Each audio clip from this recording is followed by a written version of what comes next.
फेफना विधानसभा के आधा दर्जन गांव में भाजपा के उम्मीदवार नीरज शेखर ने किया जन संवाद कार्यक्रम। सुबईबाद, बाराबाद, जनऊपुर, अभयपुर, भलुही, बाराबाद और नारायणपाली में हुआ कार्यक्रम।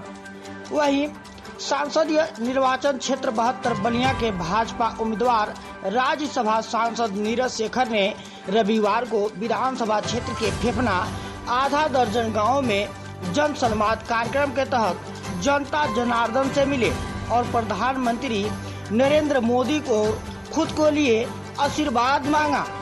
वहीं भारतीय जनता पार्टी के उम्मीदवार नीरज शेखर विधानसभा फेफना में रविवार को पूरे दिन गांव-गांव भ्रमण कर लोकतंत्र के विधाताओं को यहां अपनी उपस्थिति दर्ज कराई। लोकसभा उम्मीदवार नीरज शेखर ने जनता जनार्दन से कहे कि भारत के प्रधानमंत्री विकसित राष्ट्र बनाने का संकल्प लेकर लोकतंत्र के इस महायज्ञ चुनाव के यज्ञ में उतरे हैं। हम सभी को यह राजनीतिक या नैतिक जिम्मेदारी है कि हम सभी भाजपा के पक्ष में मतदान कर उनके संकल्प को मजबूती दे। कहे कि 400 पार का नारा प्रधानमंत्री ने दिया है, उसमें बलिया की एक सहभागिता होना चाहिए। कहे कि प्रधानमंत्री, गृह मंत्री और भाजपा अध्यक्ष ने मुझे लोकसभा से उम्मीदवार देकर हमारे पिताजी का सम्मान किया है। अपनी प्रतिबद्धता दोहराते हुए कहे कि मैं आपके साथ सदैव रहूंगा। नीरज शेखर ने कहे कि आपका आशीर्वाद हमें और मजबूत करेगा। पूर्व मंत्री उपेंद्र तिवारी ने कहे कि प्रधानमंत्री और मुख्यमंत्री ने देश और प्रदेश को विकसित करने की दिशा में जो मुहिम चलाई है, उसके लिए नीरज शेखर को दिल्ली पहुंचना हम लोगों की जिम्मेदारी है। पूर्व मंत्री ने अपने पुराने दावे एवं 1 लाख पार को याद दिलाते हुए सभी को संकल्प दिलाया। वरिष्ठ भाजपा नेता वीरेंद्र पाठक टूंजी ने सभी से भाजपा के पक्ष में मतदान करने की सिफारिश की। जन संवाद कार्यक्रम सुबईबाद, भलुही, जनऊपुर, अभयपुर, बाराबाद और नारायणपाली गांव में संपन्न हुआ। और इसीलिए अपील करने के लिए, निवेदन करने के लिए हम लोग आए हैं। बहुत सम्मान की बात है कि मैं फिर से प्रतिनिधित्व कर सकूं बलिया का लोकसभा में। मेरे लिए इससे बड़ी सम्मान की बात कोई और नहीं है। और मेरे साथ साथ मैं तो हमेशा इस बात को कहता हूँ, मेरा सम्मान नहीं है कि पिताजी का सम्मान है। इसलिए माननीय आप लोग के माध्यम से माननीय प्रधानमंत्री जी का भी आभार व्यक्त करना चाहता हूँ कि जब से मैं भारतीय जनता पार्टी में आया हूँ, लगातार उन्होंने मुझे सम्मान देने का काम किया। जब लाए, जिस तरह लाए, मैं इसकी बात मैं कहना मैं आभार व्यक्त करना चाहता हूँ, क्योंकि जिस तरह प्रधानमंत्री जी लाए मुझे पार्टी 305 सांसद उनके जीते थे 19 में, और उसके तुरंत बाद उन्होंने कहा खुद मेरे पास आकर कि नीरज कहाँ हो, वहाँ तुम्हारा सम्मान नहीं है, तुम आओ मेरे साथ काम करो। उनको नीरज शेखर के सम्मान की चिंता नहीं थी, उनको चंद्रशेखर के सम्मान की चिंता। इसलिए माननीय प्रधानमंत्री जी ने कहा, क्योंकि वो जानते थे मैं चुनाव के पहले किस तरह, मैं तो कभी सोचा ही नहीं था जिस तरह मुझे टिकट के लिए करना पड़ा। तो उसके लिए माननीय प्रधानमंत्री जी जिस तरह लाए, गृह मंत्री जी जिस तरह मेरे साथ रहे, खड़े रहे, आदरणीय राष्ट्रीय अध्यक्ष जी, आज पूजनीय महाराज जी, सबका जो आशीर्वाद मिला। मैं राज्यसभा का पहले सांसद बना, कुछ 1.5 साल के लिए जो मेरा समय बचता था, फिर लोग कहते थे नहीं इनको आप नहीं देंगे, इसके बाद अब हो गया इनका। माननीय प्रधानमंत्री जी ने दोबारा मुझे राज्यसभा का सांसद बनाया, उसके बाद अभी लोकसभा का उम्मीदवार बनाया है।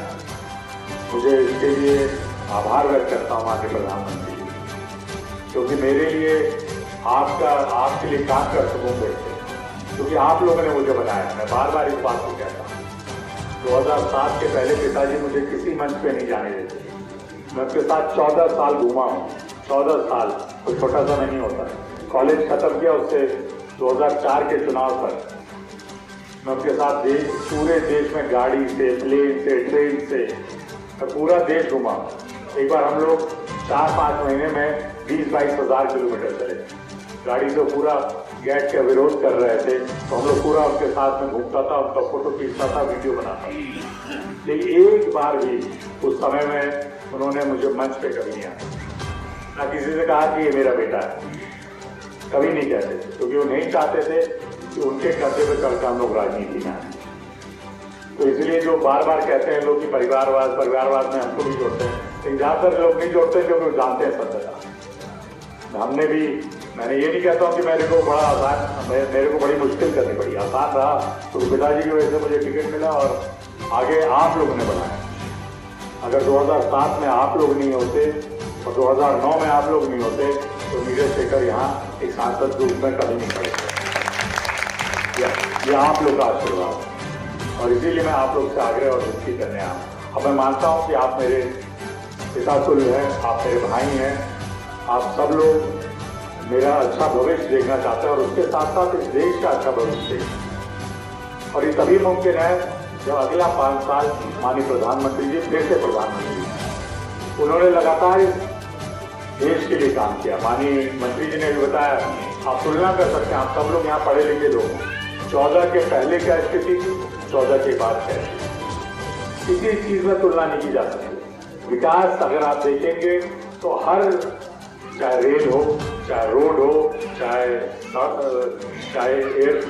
एयरपोर्ट हो, चाहे स्वास्थ्य व्यवस्था हो, चाहे शिक्षा की बात हो, चाहे किसान के लिए काम हो, चाहे महिलाओं के लिए काम हो, अगर मैं गिनाने लगूं तो सुबह से शाम हो जाए। अभी एक संचालक महोदय कह रहे थे कि क्यों आपको वोट दिए। मैं ये कहना चाहता हूँ, एक छोटा सा उदाहरण देना चाहता हूँ। प्रधानमंत्री आवास 65 सालों में 4 करोड़ बने, 45 से लेकर 2014 और 14 से 24 तक 4.25 करोड़ बने। तो जो काम उन्होंने 65 साल में किया उससे ज्यादा हम लोगों ने 10 साल में करके दिखाया। इसलिए आप लोग से आशीर्वाद मांगते हैं। एम्स 6 से पहले अब 24 है। IIT, IIM जिनकी गिनती दुगनी हो गई है। ये माननीय प्रधानमंत्री चाहते अच्छी शिक्षा मिले, स्वास्थ्य की अच्छी सुविधाएं मिले। आज दुनिया में जो सम्मान है भारत का, आज भारत जितना सुरक्षित है पहले कभी था। आज कोई भी हमारा जो पड़ोस के देश है, कोई आके मार के जा नहीं सकता। अगर मारेगा तो उसको मार खानी होगी, ये बात सुनिश्चित है। तो इसलिए हम लोग क्या, हम मांगे प्रधानमंत्री जी के आग्रह कर, चाहे सुरक्षा की बात हो, चाहे विकास की बात हो, चाहे सम्मान की बात हो, चाहे सम्मान की बात हो, हमेशा माननीय प्रधानमंत्री ने देश की चिंता की और इसीलिए आग्रह करने आए। मैं बार बार ये बात कहता हूँ, फिर दोहरा रहा हूँ, नीरज शेखर का चुनाव है, बात सच है, माननीय प्रधानमंत्री जी का चुनाव है, ये भी सच है, लेकिन आपका भी चुनाव है, आपके बच्चों के भविष्य का चुनाव है और आप लोग तय करेंगे, क्योंकि संविधान ने आपको ताकत दी है कि आपको वोट की ताकत दी है कि आप किसी सरकार को बदल सकते हैं या फिर से उसको ला सकते हैं। तो यही आप लोगों को चिंतन करना है कि कौन सही सरकार दे सकता है, आज कौन व्यक्ति आपके विश्व, आपका विकास के लिए काम कर सकता है। मुझे पूरा भरोसा, क्योंकि मैं देख रहा हूँ पूरे देश में मैं भ्रमण करता हूँ, लोगों का जो विश्वास है माननीय प्रधानमंत्री जी, आदरणीय मोदी जी में, वो किसी और व्यक्ति में नहीं। वो मानते हैं कि ये अगर मोदी जी ये कह रहे हैं तो ये करके दिखाएंगे, ये सत्यता है। मोदी जी ने कहा है कि हमारी अर्थव्यवस्था तीसरी अर्थव्यवस्था होगी तो वो होगी, ये सब लोग मानते हैं। और अर्थव्यवस्था ऊपर जाती है तो लोगों का जीवन शैली ऊपर जाता है, उनका जीवन स्तर ऊपर उठता है। सबका जो एक व्यक्ति का नहीं, अगर सबका उठेगा तभी यहाँ की अर्थव्यवस्था अच्छी होगी।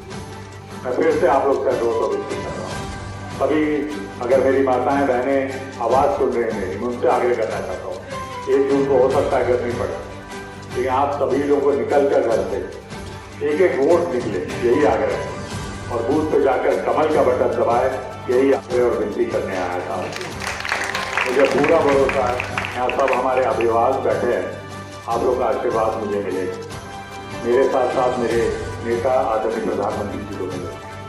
और एक काम के लिए हमेशा हम सभी लोग उनके आभारी रहे। 500 साल की कुर्बानी के बाद राम मंदिर बना, 500 साल। और सबसे अचरज की ये बात है भगवान के राम का मंदिर भारत में नहीं बन पाया, 500 साल लगे, और कहाँ बनेगा उनका मंदिर। तो इसीलिए आप लोग से आगे कर रहा हूँ। मैं चाहूंगा आप सब लोग जाके देखें मंदिर, अयोध्या जाके देखें। जो काम किया है पूजनी महाराज जी ने और आदरणीय योगी जी ने, आदरणीय प्रधानमंत्री जी ने, तो देखने लायक। हमने तो देखा था भगवान राम को टाट में, उसके बाद मौका मिला तो अभी भव्य मंदिर देखे। इसलिए आग्रह विनती कर रहा हूं कि आपका आशीर्वाद अपने इस बेटे और अपने इस भाई के लिए तो रहे, लेकिन आदरणीय मोदी जी के लिए। मोदी जी ने इस बार नारा दिया है 400 पार, उसमें एक कड़ी बलिया भी रहे, यही आग्रह और विनती आपका। आज मैं चाहूंगा एक बार जोरदार नारा हो जाए, भारत माता की, भारत माता की।